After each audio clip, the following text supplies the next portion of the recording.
Assalamualaikum warahmatullahi wabarakatuh. Perkenalkan, nama saya Ayu Amanda Muiz, NPM 09115004-19019, semester 6 kelas A. Baiklah, pada kesempatan kali ini saya akan menjelaskan tugas yang telah diberikan, yaitu 1. Pengertian perlindungan hukum bagi rakyat, perlindungan hukum di bidang perdata, dan perlindungan hukum di bidang publik.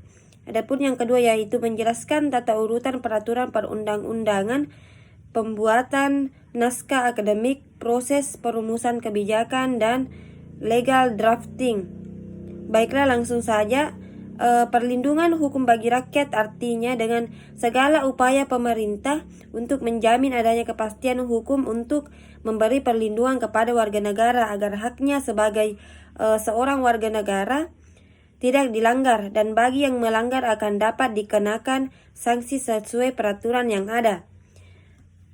Perlindungan hukum di bidang perdata, misalnya mengenai warisan. Jadi hukum warisan menurut konsepsi hukum perdata barat yang bersumber pada KUHP Perdata merupakan bagian dari hukum harta kekayaan.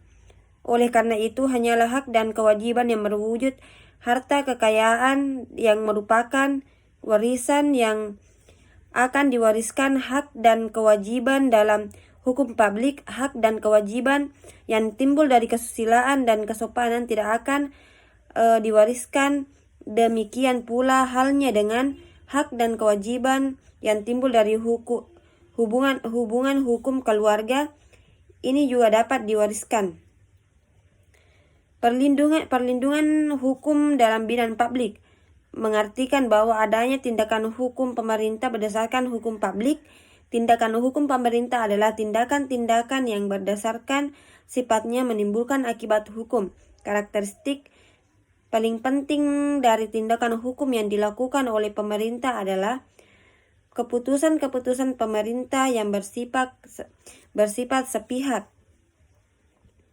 Nah, adapun tata urutan peraturan perundang-undangan di Indonesia yaitu Undang-Undang Dasar 1945 TAP MRP, Undang-Undang atau PP pengganti Undang-Undang, PP Perpres, Perdata, Perda Provinsi, dan Perda Daerah.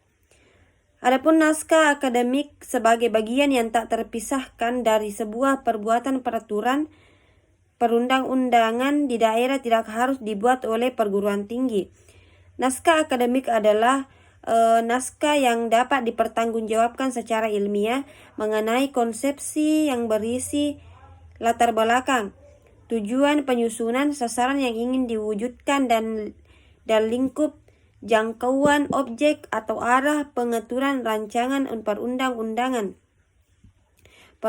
Rancangan undang-undang. Naskah akademik dapat dibuat oleh satuan kerja pemerintah daerah atau SKPD, terikat dengan melibatkan tenaga ahli penelitian dan perancang perundang-undangan dengan mengacu kepada lampiran 1 Undang-Undang Nomor 12 Tahun 2011 tentang pembentukan peraturan perundang-undangan mengenai teknik penyusunan naskah akademik.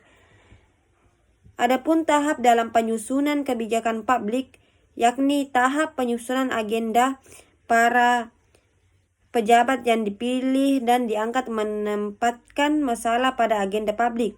2 yaitu tahap formalisasi kebijakan. 3 tahap adopsi kebijakan. 4 yaitu tahap implementasi kebijakan. Dan 5 yaitu tahap evaluasi kebijakan. Baiklah, itulah tadi tugas materi dari saya. Billahi fisabilil haq, fastabikul khairat. Assalamualaikum warahmatullahi wabarakatuh.